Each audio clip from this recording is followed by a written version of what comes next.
Gente, já tô ao vivo. Estou, assim, parecendo um pouco mal de nervoso, né?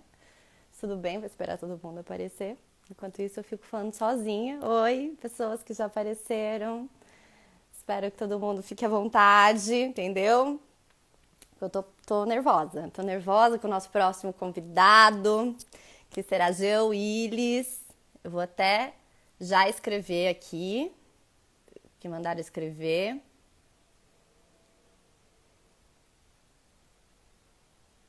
Eu sou novata aqui, hein, gente? Tô aprendendo como faz live. Ih, Denilson, você vai ter que me ajudar aqui em como fixar comentário. Não sei fixar, vocês sabem fixar? Ai, Pompom, maravilhosa, você veio! Oi, Ângela, oi, gente. Jean. Jean está chegando, Jean já está pelas redondezas, entendeu? A produção já me avisou aqui. E daqui a pouco tô nervosa, gente. Eu tô nervosa que faz muito tempo que eu não vejo o Jean. Então vai ser meu primeiro encontro com o Jean. Ó, já cliquei no comentário. Comenta e clica no comentário. Gente, eu cliquei. Eu juro que eu cliquei. Ah, pronto. Arrasou. Ai, meus ajudantes aqui, minha produção. Então tá, vamos conversar por enquanto, né? São 5 horas. Tá agendado para agora. E vão mandando perguntas também, que a gente tenta encaixar. O som tá bom? Tá tudo muito bom aí? A luz? Agora ficou fixado, eu não vejo os comentários. Agora é sim. E aí, galera, tá todo mundo em quarentena? Deu certo aqui.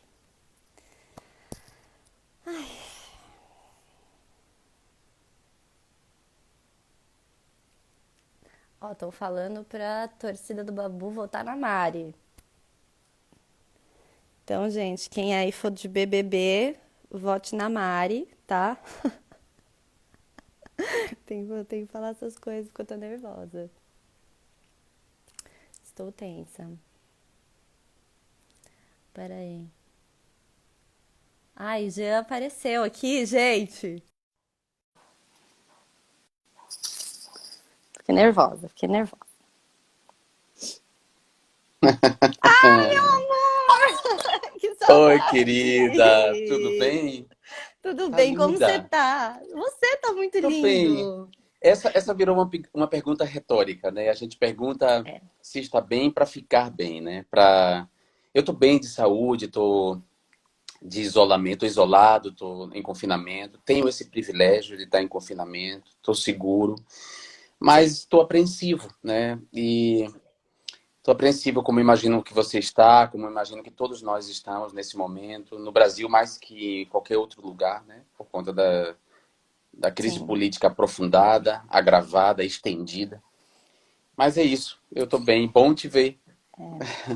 Nossa, é muito boa. Deu até um branco. Eu fiquei tão feliz de te ver que me deu um branco de tudo que eu ia perguntar.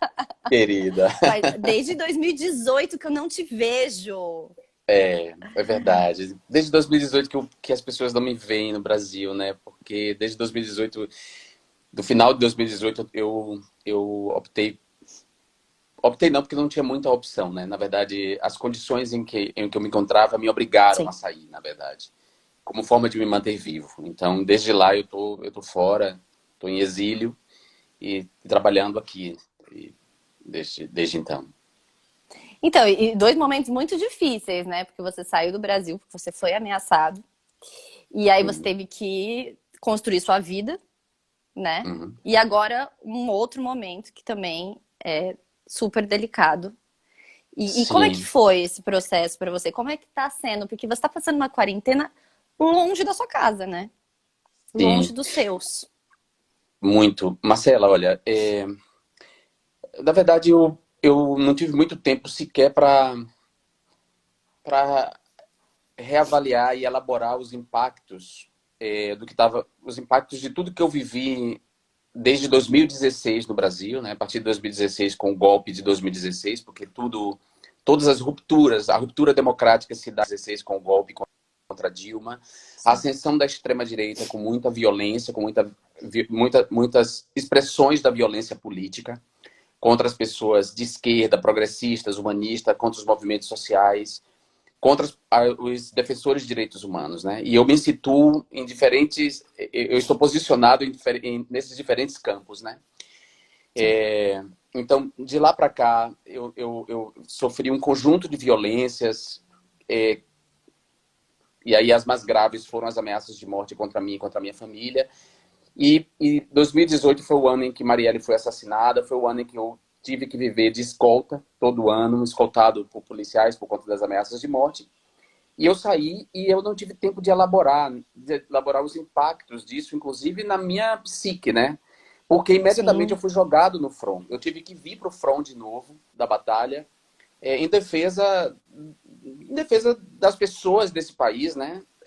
Em defesa da ordem democrática desse país, afetada pelo golpe de 2016, em defesa das pessoas que eu amo, né? Em defesa do futuro. Então eu entrei no front desde aqui, de novo, e eu estou usando essas metáforas da guerra porque a gente não tem muito como fugir delas, né? Então, eu estou usando Sim. front porque a gente está num front mesmo contra o fascismo, contra a extrema-direita e sua política, e sua necropolítica, sua política de negação da vida.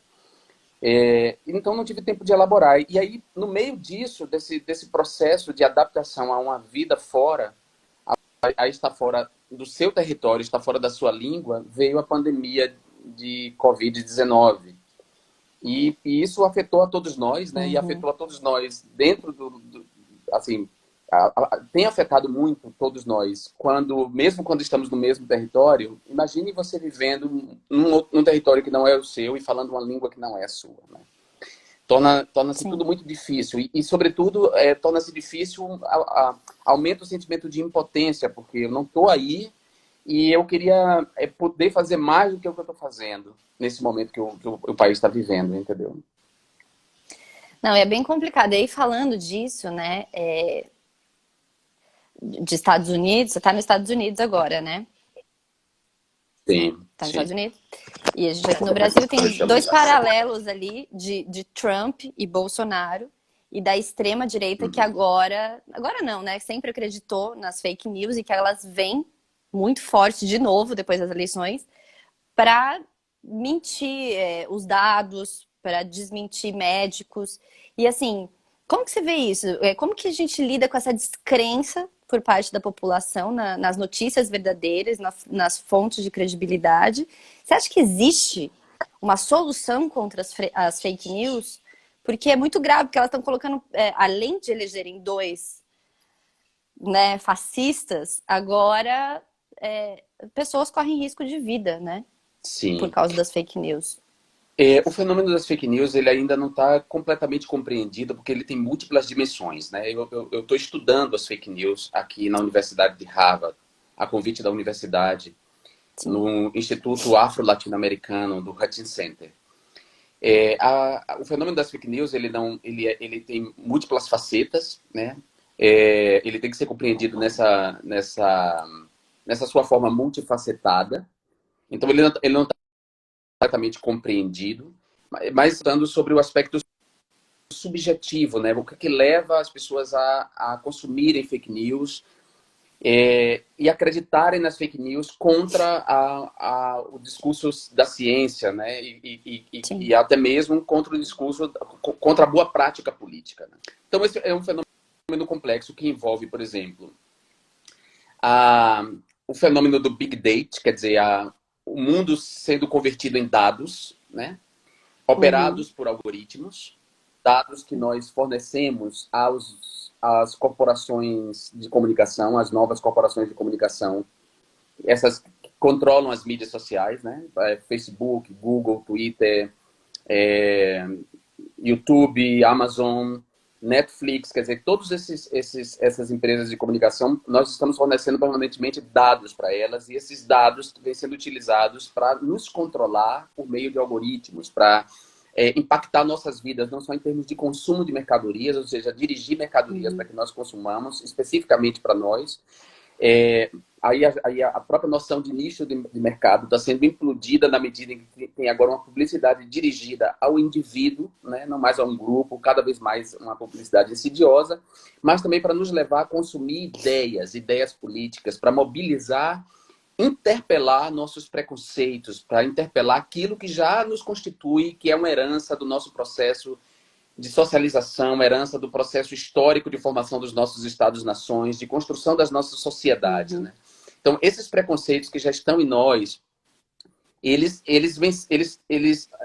2016 para cá, eles vêm sendo manipulados, porque esses dados estão sendo fornecidos para grupos políticos, as empresas que controlam esses dados, que detêm esses dados, estão fornecendo esses dados para determinados grupos políticos que estão utilizando esses dados para nos dirigir mentiras, né? Para nos dirigir fake news, narrativas mentirosas, teorias conspiratórias que mobilizam os nossos medos e que nos Uhum. fazem nos dirigir contra grupos específicos da sociedade, entendeu? Então um pouco esse fenômeno acontece de 2016 para cá.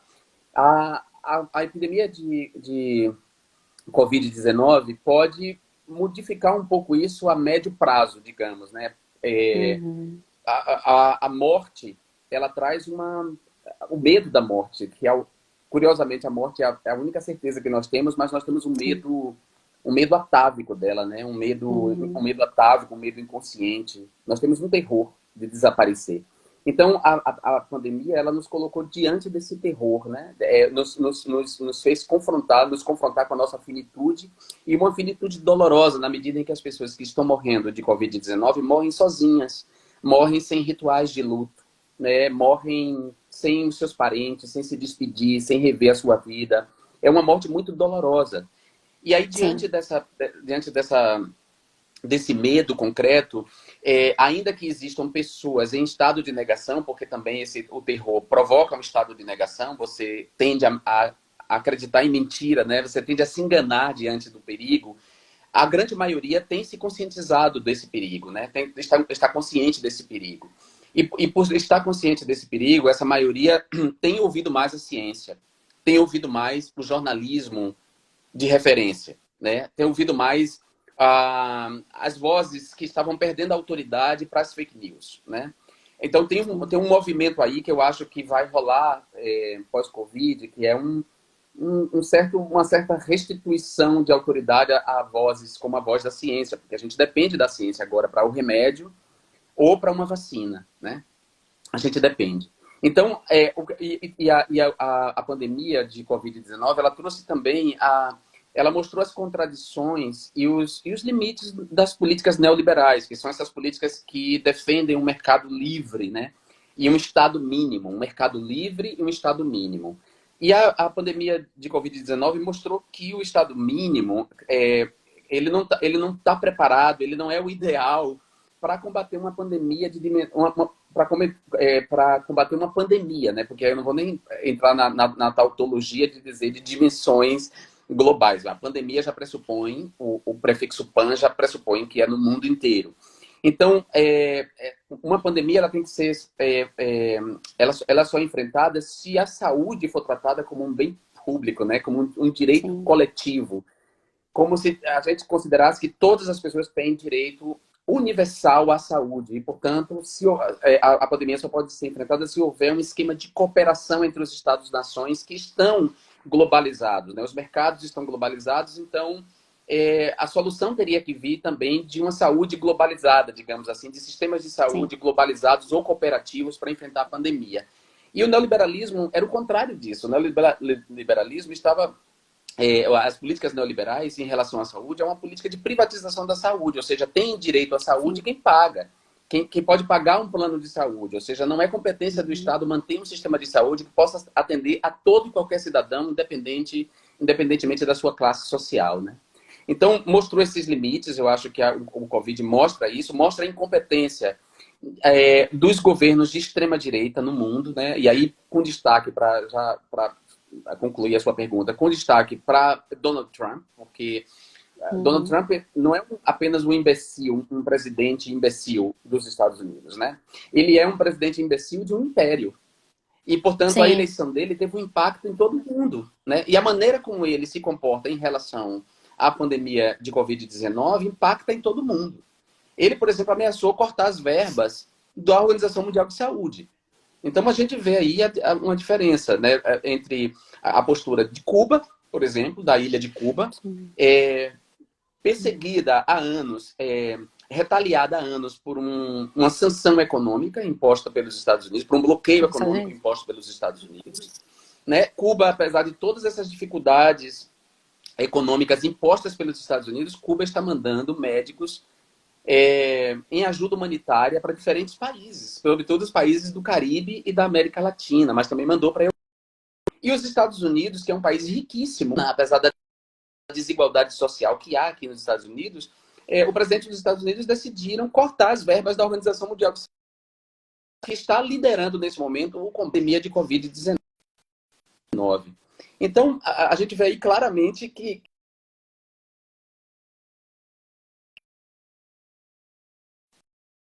a ilha de Cuba, em que há um estado do bem-estar social, digamos assim, há um estado que não é mínimo, está mais preparada para ajudar, inclusive, outras pessoas, ajudar o seu próprio povo, mas ajudar outras pessoas, do que, por exemplo, um país que defende um estado mínimo, um estado ou defende um mercado absolutamente livre e máximo. Sim. Sim, e já você acha que a imprensa aprendeu com o golpe, está aprendendo agora com o Covid, porque ela não está sendo tão procurada? Sei lá, a extrema-direita não acredita mais em nenhum jornal. Você fala Globo, não, a Globo é lixo. Você fala O País, não, é comunista, tudo é comunista. Você acha que aprendeu? Porque a gente vê a Vera Magalhães um dia falando, o Dória, por acaso, que ela falou, ao se associar a Lula, Dória comete seu maior erro na crise. E logo depois ela fala, Laura Bush e Michelle Obama juntos. Maravilhoso isso. Não tem divisão ideológica que se justifique numa pandemia. Aí a gente já vê uma coisa, né? Que a gente a gente comentava isso lá na época do golpe e vê isso de novo acontecer, né? O que você acha que a imprensa, se a imprensa aprendeu, a imprensa brasileira, né? Sim. Marcela, difícil falar dessa imprensa comercial brasileira, né? Porque, assim, para a gente analisar o comportamento da imprensa no Brasil, a gente tem que lembrar que o Brasil é um país com um déficit muito grande de democracia, de comunicação democrática, né? De democratização dos meios de comunicação e de democratização do acesso aos meios de comunicação. O Brasil é um país onde, historicamente, os meios de comunicação de massa e a posse de diferentes veículos de comunicação estão nas mãos de poucas famílias, né? Famílias que pertencem às elites econômicas do país e pertencem às elites políticas, ou controlam as elites políticas. Então, o Brasil é um país com essa especificidade no que diz respeito à comunicação, e um país em que a principal emissora de comunicação, o jornalismo feito pela principal emissora de comunicação, cujos donos são donos também de outros veículos, eles têm a posse, a propriedade de diferentes veículos de comunicação. O Brasil é um país em que essa emissora de comunicação, esse grupo de comunicação é antipetista, tem um profundo ódio ao Partido dos Trabalhadores, um profundo ódio ao que defende o Partido dos Trabalhadores no Brasil, né? Então,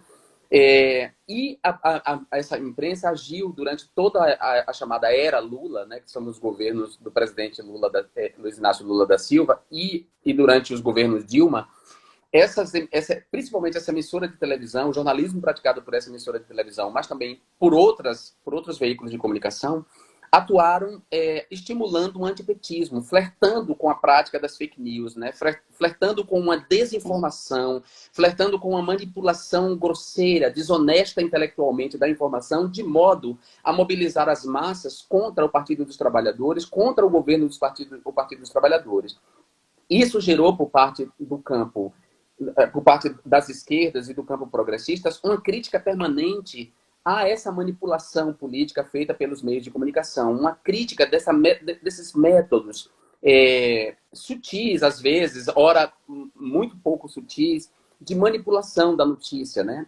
Então, criou-se uma massa crítica em relação ao comportamento desses meios de comunicação. E esses meios de comunicação tiveram um papel importante, um papel indireto e algumas vezes direto na promoção da imagem de Bolsonaro, ou no mínimo, esses meios de comunicação tiveram um papel no fortalecimento indireto da extrema-direita, na medida em que nunca condenou os métodos e as práticas da extrema-direita, né? Nunca condenou abertamente as violências políticas perpetradas pela extrema-direita no Brasil a partir de 2016, principalmente. Então, o método de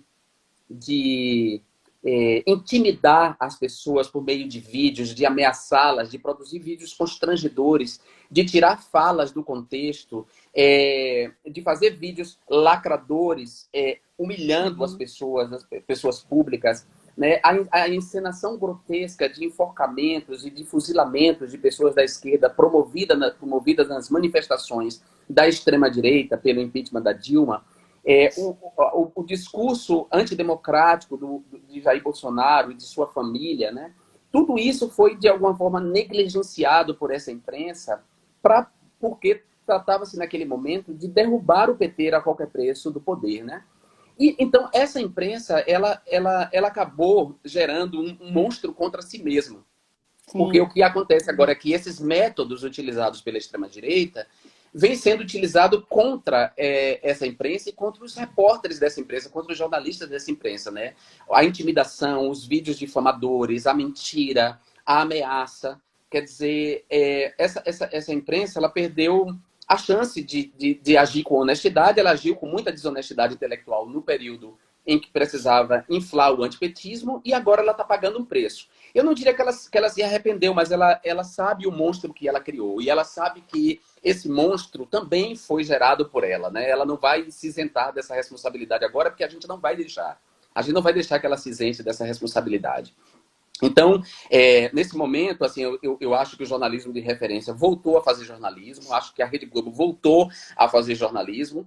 E por fazer jornalismo agora, um jornalismo mais honesto intelectualmente, ainda que pessoas como Vera Magalhães resvalem, escorreguem nesse tipo de antipetismo rasteiro, vulgar que ela cai, né? Esse ódio de classe que ela expressa de uma maneira quase caricata, vulgar, que tira toda a credibilidade dela como jornalista, ainda que ela caia nisso, de uma maneira geral, a imprensa voltou a fazer o jornalismo de referência, voltou a ser um jornalismo de referência, e a imprensa comercial voltou a fazer um jornalismo mais honesto intelectualmente.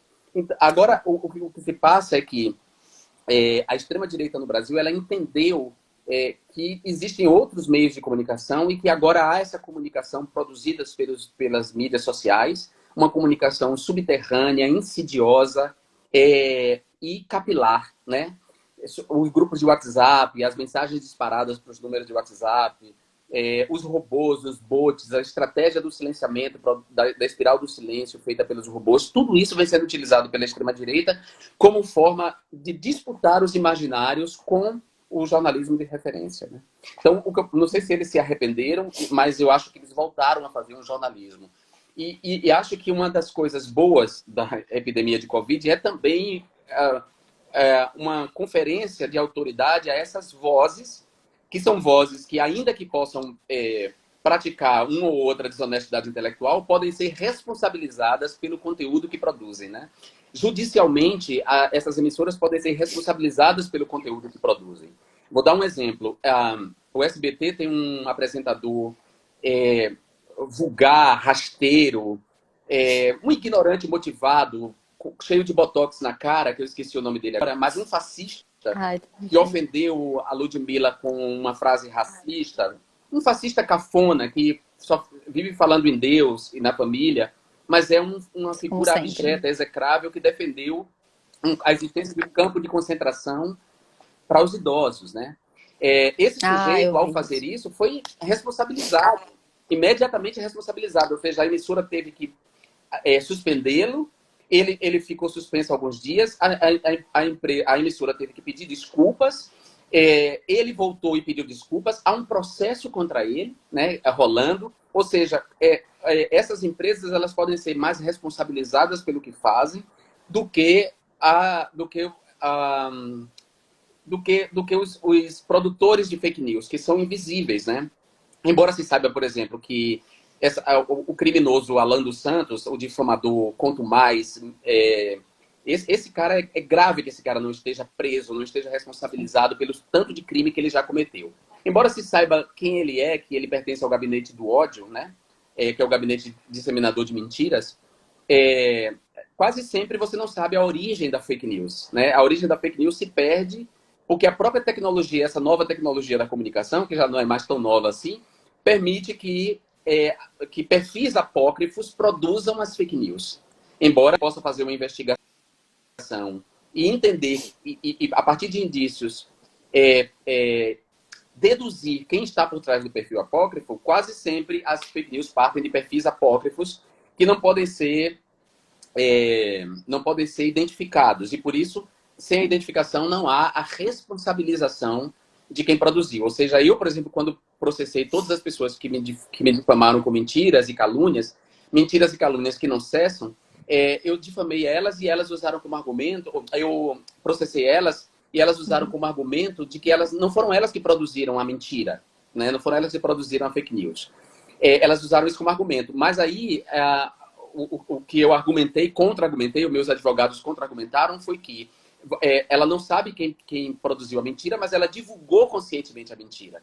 Né? Então, por ter divulgado conscientemente a mentira, usado o seu perfil para divulgar uma mentira cuja origem ela não sabe, cuja fonte ela não sabe, ela tem que ser responsabilizada. E todos foram responsabilizados. Eu venci todos os processos. Que interessante, E há não outros sabia processos, disso. e há outros processos em andamento. Outras figuras que são pessoas com muitos seguidores, pessoas com uma certa relevância na cena pública, né, na esfera pública, para usar aqui o conceito de Habermas, de esfera pública. Pessoas com relevância na esfera pública estão sendo processadas por terem divulgado mentiras a meu respeito, entendeu? Para os seus seguidores. E ainda que eu tenha vencido muito desses processos, Marcela, é importante dizer que nunca a reparação é feita, né? Uma vez que a mentira é espalhada, a reparação nunca é feita. Os danos que a mentira produz, eles são praticamente irreversíveis, né? Eles são praticamente irreversíveis. O que a gente faz é uma redução de danos. O que a gente faz é uma tentativa de justiça, de que haja, no final, alguma justiça contra canalhas, contra mentirosos, contra difamadores. Sim. E, Jean, você deve estar acompanhando aqui, né, o desespero que a gente está passando com este presidente. Que Sim. eu acho que é o único presidente até hoje, um dos únicos, assim, acho que são 4 que negam ainda a gravidade do Covid. E colocando em risco, ele sai toda hora, ele não respeita a OMS. Assim, Jean, você acha que isso pode acarretar um impeachment? O que falta para ter um impeachment nesse país? E isso Marcela, só para terminar, assim, você acha que tem muita gente da esquerda que não quer um impeachment do Bolsonaro nesse momento? Porque nós estamos no meio de uma pandemia e pode trazer consequências graves também para a economia. O que você acha?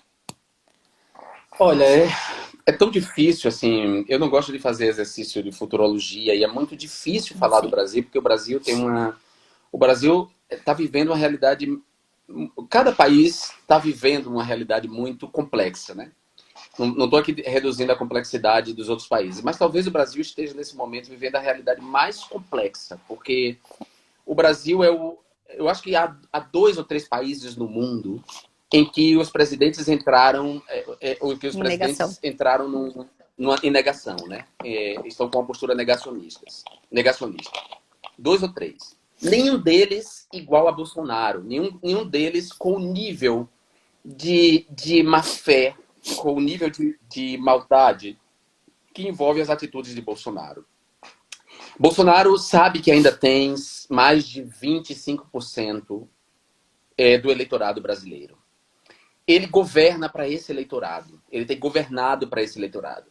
Bolsonaro faz um governo em deriva fascista. Uma das características do fascismo é governar com base numa premissa de guerra, de que você tem que combater o inimigo. E esse inimigo precisa estar permanentemente fabricado, né? O fascismo também trabalha com uma postura anticientífica, anticonhecimento, porque ele precisa da mistificação, ele precisa da mentira, da mistificação para manipular os coletivos, para manipular as populações.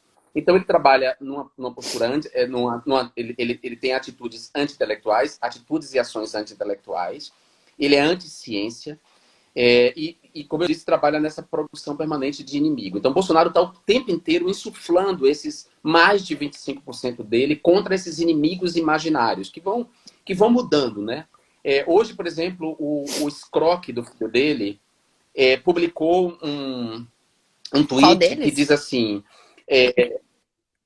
o que tem complexo de castração, que tem problemas de e busca, ele está permanentemente recorrendo a algo que Jung chama de inflação fálica, que é inflar, compensar o tamanho do pênis com o culto às armas, com o culto ao carro, com o culto à violência.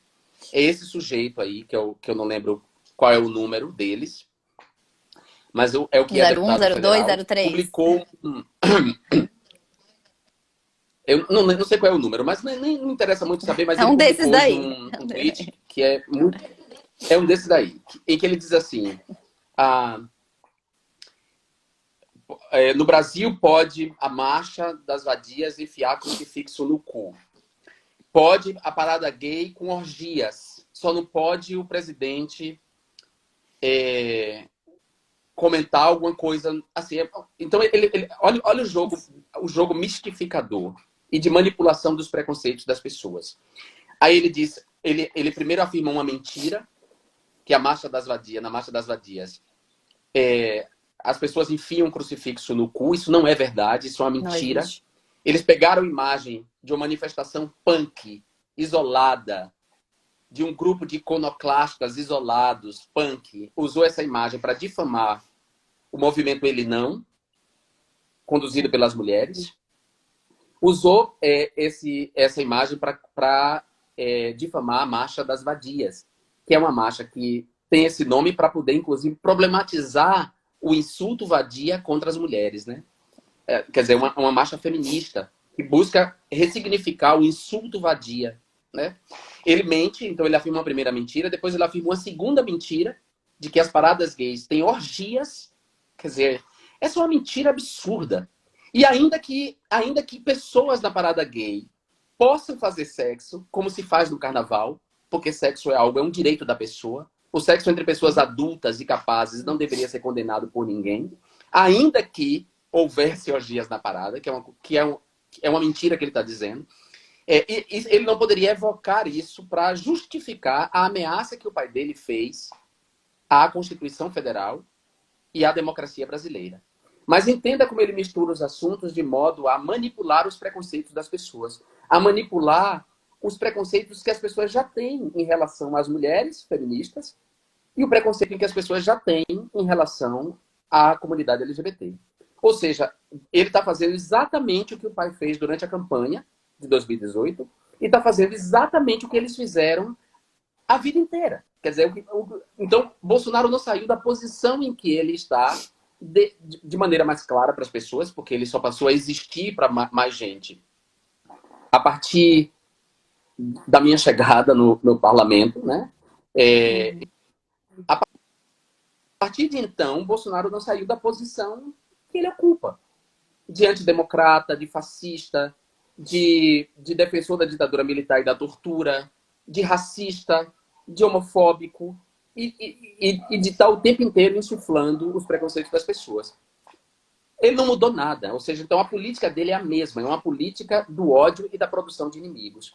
Então, no meio dessa política de produção de inimigos, dessa postura de Bolsonaro, não há por parte da direita uma reação, porque a direita se uniu a Bolsonaro nas eleições de 2018. Os partidos de direita se uniram à extrema-direita e às organizações criminosas, né? Aos grileiros, aos que conduzem garimpo ilegais, às quadrilhas de madeireiros, aos assassinos de indígenas, às milícias que controlam territórios no Rio de Janeiro, aos assassinos de Marielle Franco. A direita, os partidos de direita, o PSDB, o Partido Novo, o Democrata, se uniram a Bolsonaro. em 2018. Então, a direita tem interesse numa política econômica neoliberal de desmonte do Estado, de desmonte das políticas de proteção do trabalhador. A direita tem interesse nessa política neoliberal. O grande nome do governo Bolsonaro é Paulo Guedes. Quem conduz essa política é Paulo Guedes, que é o ministro da Economia, que é um cara dessa direita, que pertence a essa direita. E um cara elogiado por figuras do jornalismo, desse jornalismo de referência, dessa imprensa comercial. Ou seja, no momento em que o mundo inteiro está abandonando as políticas neoliberais porque elas se mostraram ineficazes para combater uma pandemia, como a Covid-19, nós temos Paulo Guedes, que é o porta-voz dessa direita no governo Bolsonaro. Então, a direita está comprometida com essa política neoliberal e não faz nada contra o fascismo de Bolsonaro. E a esquerda, ela tá aos frangalhos. A esquerda não se recuperou de lá para cá. Porque a esquerda não, lamentavelmente, as esquerdas não têm uma visão estratégica. As esquerdas também não saíram do lugar desde então. As esquerdas sequer puderam processar como deve o assassinato de Marielle Franco, o meu exílio, a prisão do Lula, O e elaborar golpe. isso e elaborar num programa de ações estratégicas, de saídas concretas, para além das notas de repúdio, para além dos tweets. Não se sentou para construir um conjunto de ações que, nesse momento, fortaleçam os vínculos, que captem as energias políticas das pessoas, sobretudo sob uma pandemia como essa que estamos vivendo, né? As esquerdas não aprenderam muito pouco com o que o feminismo propõe, e mesmo as figuras eleitas em nome desse feminismo estão conduzindo os mandatos de maneira muito protocolar, burocrática, sem a devida ousadia, né? Os partidos de esquerda ainda estão perdidos nas suas disputas internas, lamentavelmente. Então, as esquerdas também não conseguem, nesse momento, propor muita coisa. E aí, nesse contexto, fica difícil dizer o que pode acontecer e se o impeachment de Bolsonaro é ou não é uma boa solução. O que eu posso dizer é que, assim, há um sentimento popular de que já deu, né? Quer dizer, os mais de 25% de eleitores de Bolsonaro, violentos, analfabetos políticos, manipulados, esses 25% de eleitores estão agindo como um grande sequestrador, como um coletivo de sequestradores que transformaram o país num grande cativeiro, em que o resto é refém deles nesse momento, né? E Bolsonaro parece que saber disso e agir dessa maneira, agir como um grande criminoso que mantém o país como um grande cativeiro do seu sequestro. Eu acho que fica difícil nesse momento se mover, entender qual é a saída, como é que a gente pode sair bem dessa história. Se é com o impeachment, não sei. Mas seria bom, por exemplo, Marcela, se as instituições democráticas decidissem agir, né? Agir. Mais que notas de repúdio, agir, por exemplo. Exato. Eu Mas acho que como uma que das elas podem saídas... agir? Eu vou dar uma sugestão. Uma das saídas é quebrar a base de apoio de Bolsonaro. As igrejas, os pastores neopentecostais criminosos, que têm crimes que podem ser claramente denunciados agora, certo? Os empresários que estão estimulando e promovendo algo que põe em risco a saúde pública nesse momento, eles têm que ser responsabilizados. Quer dizer, se não se pode responsabilizar diretamente o presidente, há que seminar sua base de apoio nesse momento. Há que seminar sua base de apoio. E seminar a base de apoio dele da maneira mais concreta que nós temos. Essas pessoas estão praticando crime contra a saúde pública. Nós temos dispositivos legais para responsabilizar essas pessoas. Responsabilizá-las não só com prisão, não. Responsabilizá-las com multas, com multas pecuniárias, de maneiras que eles se sintam acuados nesse momento, para que a gente fortaleça as instituições democráticas, entendeu? Nós temos que responsabilizar enquanto os movimentos sociais se recuperam, enquanto nascem outras iniciativas na sociedade civil, como essas que estão nascendo agora, e que a gente tem que apostar nelas, de solidariedade, né, de recuperação do que o feminismo sempre propôs, das redes de afeto, do cuidado, né? A gente tem que aproveitar essa onda agora. Nós temos que aproveitar o medo que as pessoas estão tendo, esse medo que eu falei no início, não um medo manipulado, mas esse medo que eu falei no início, que é o medo de desaparecer, esse medo atávico. Nós temos que aproveitar isso e a vontade das pessoas de continuarem, de que seus filhos continuem, de que seus netos continuem, de que suas avós continuem, e nós temos que aproveitar isso para transformar isso numa energia de política de afeto, uma energia de afeto político, na verdade, que fortaleça as redes de solidariedade, que a gente consiga ajudar mais pessoas, que a gente crie redes de vigilância e de pressão, redes de pressão sobre as instituições de governo, né? Que nós criemos células, ainda que pequenas, de educação política nesse momento, de explicação. Algum plano tem que nascer dessa sociedade mais ampla, difusa, da sociedade civil, enquanto as instituições democráticas reagem para além da nota de repúdio, né? Quer dizer, dessa maneira que eu sugeri. Claro que isso é uma sugestão, eu não tenho uma solução para tudo, né?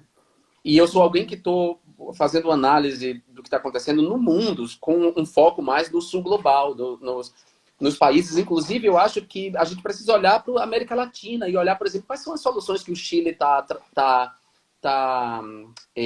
implementando. Como é que o Uruguai está reagindo à pandemia de coronavírus, do novo coronavírus? Como é que a Argentina, numa coalizão incrível, por exemplo, a oposição e a situação e o novo presidente da Argentina se uniram numa ação coletiva para defender o povo argentino, né? Da pandemia, para reduzir o número de vítimas fatais, para recuperar a economia em menos tempo. Ou seja, vamos olhar para esses modelos que estão do nosso lado, né? Ali a própria Venezuela, que vive uma situação do ponto de vista da democracia super suspeita, né? Quer dizer, há todo um debate sobre se há democracia na Venezuela ou não. Mesmo a Venezuela com todos os problemas econômicos que a Venezuela está passando, tem uma resposta melhor do que a do Brasil em relação à pandemia de Covid-19.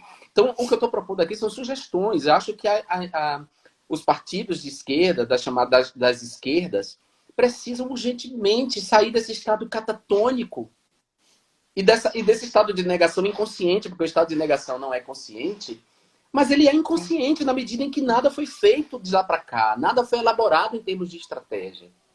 Nada. Ao contrário, as esquerdas caem nas estratégias da extrema-direita com uma facilidade enorme, produzindo a histeria, ajudando a histeria, né? Caindo nas armadilhas que essa... Não, essas pessoas não compreenderam sequer o fenômeno das fake news e não buscam compreender, tanto é que não levaram a sério a CPI das fake news no Congresso Nacional. Deixou que os próprios difamadores e pessoas que se elegeram com base em fake news conduzissem a CPI das fake news, né? Quer dizer, onde já se viu isso? Isso é um absurdo que jamais poderia ter sido deixado pelas esquerdas, né? Pelas esquerdas representadas no Congresso Nacional. Jamais isso poderia acontecer. Então, mostra que é uma esquerda desatualizada, lamentavelmente, né? Lamentavelmente, eu diria que esse campo não conseguiu aproveitar sequer a potência que é Lula e a potência que teve a libertação do Lula. Porque há quem diga que a libertação do Lula aconteceu depois de um tempo em que ela seria produtiva politicamente. É uma mentira. Para mim, a libertação do Lula continua sendo produtiva e ele continua sendo uma figura fundamental da construção de novos caminhos. Não estou dizendo que ele tenha que ser o protagonista. Nem acho que ele deva ser o protagonista. Mas que ele é importante nessa construção, seguramente ele é. E a gente não pode desprezar isso, entendeu? Então, sequer o papel do Lula é discutido, porque aí a gente vê uma figura importante para esse campo, que é Ciro Gomes, e eu considero ele importante, resvalando no ressentimento pessoal em relação ao PT e a Lula, e nessa altura do campeonato, agindo de maneira desonesta intelectualmente em relação a Lula, né? A gente vê, por exemplo, correntes do PSOL, do Partido Socialismo e Liberdade, olhando para o seu próprio umbigo nesse momento, disputando o aparato do partido e resvalando no antipetismo vulgar até, né? Como é que pode isso, né? Como é que essas pessoas pensam que estão? Será que essas pessoas não reconheceram o mundo? Não reconheceram que o mundo, aquele mundo acabou, está acabando, está desmoronando?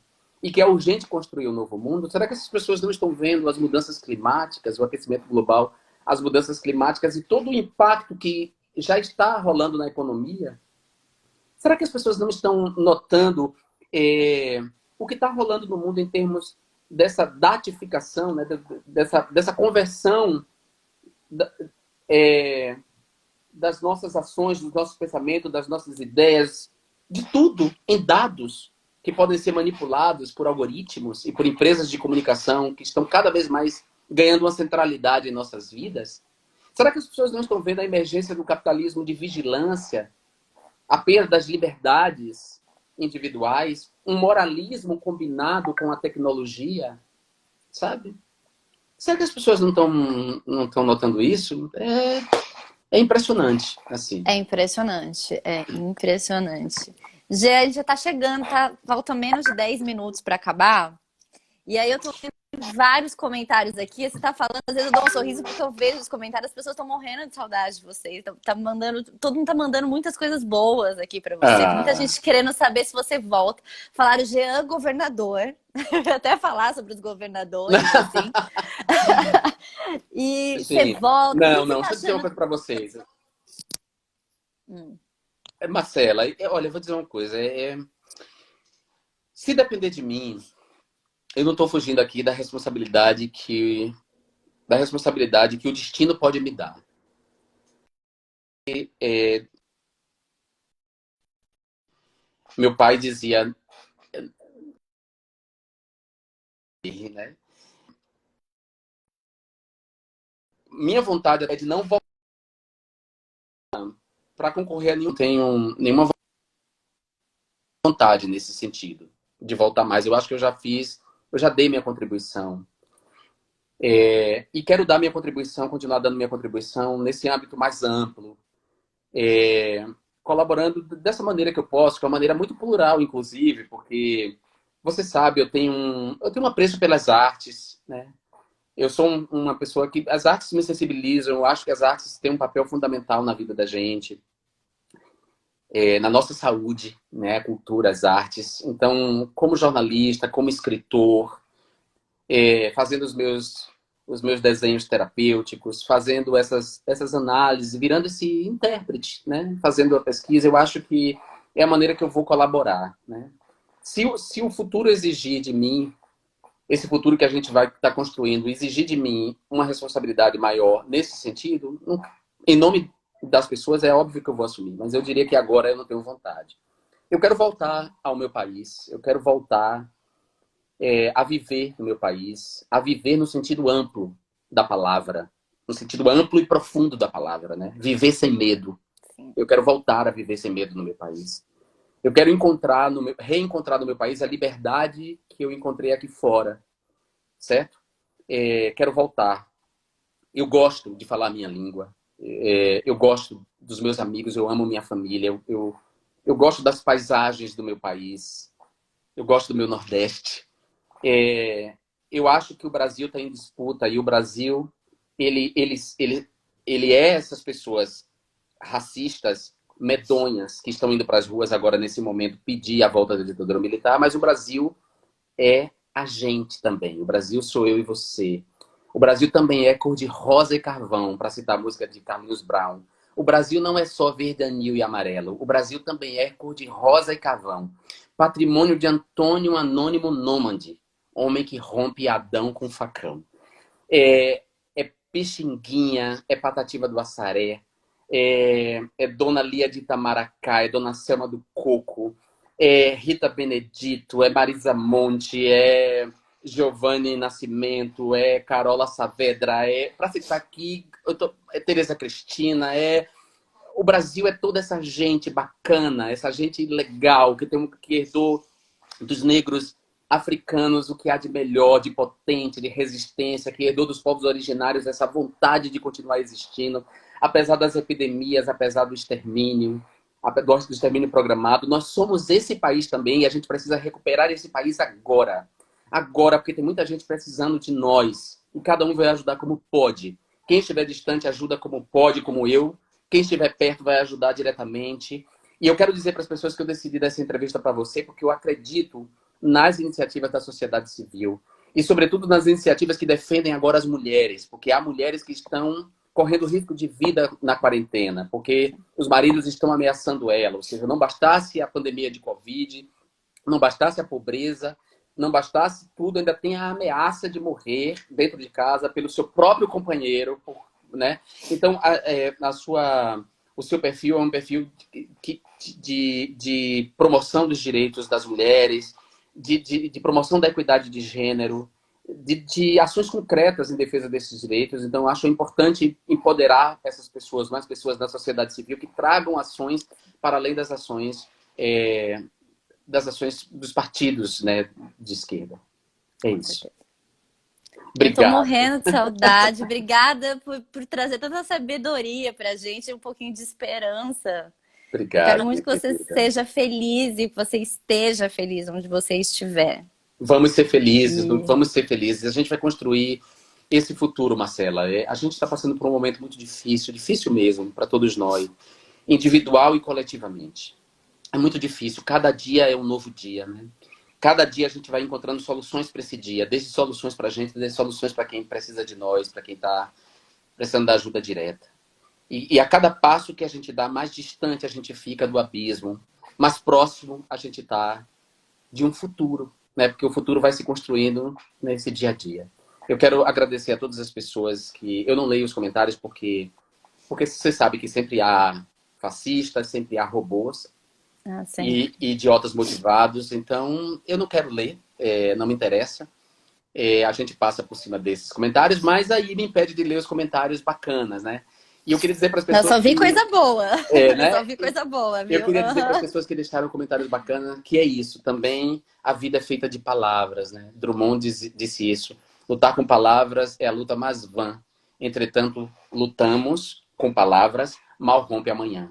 As palavras também são importantes nesse momento. Então, bacana, bom que as pessoas desejaram o bem. Eu também desejo o bem para a humanidade, para as pessoas, e quero fazer o bem. E fazer o bem implica enfrentar também o mal quando ele se expressa dessa maneira que ele está se expressando no Brasil. Um beijo, minha linda. Você está mais Um linda do que beijo. nunca. Não, você tá maravilhoso. Eu tô aqui babando em você. Você tá lindo. Eu tô morrendo de saudade. Quero que você venha, sei lá, acho que 2021, 2022 para um carnaval aqui com a gente. Eu espero. Poder ver esse sorriso lindo. Vamos fazer todo esse mal que a gente está vivendo agora desaparecer nas cinzas de um carnaval, como já disse o poema de Paulo César Pinheiro, para que as pragas e as ervas daninhas, as armas e os homens de mal desapareçam nas cinzas de um grande carnaval, onde vamos todos nos amar. Ai, Viu? ai, fiquei emocionada. Muito Obrigado. obrigada, viu? Tá De bom, meu amor. coração. Fique bem, se cuide e até breve. Cuidemos uns dos outros. Eu estou Isso. escrevendo um texto sobre isso. Vamos mudar a expressão cuide de si, né? Se cuide para cuidemos uns dos outros. É o momento em que, sabe, o cuidado não é individual, ele é coletivo mais que nunca. Então, cuidemos uns dos outros. É o que a gente Cuidemos tem que uns dos dizer. outros. Um beijo, minha Um linda. beijo. Muito Tchau. obrigada, de De coração. nada. Beijo. Tchau, gente. Obrigada. Tchau. Tchau, Tchau, gente. tchau. Beijo.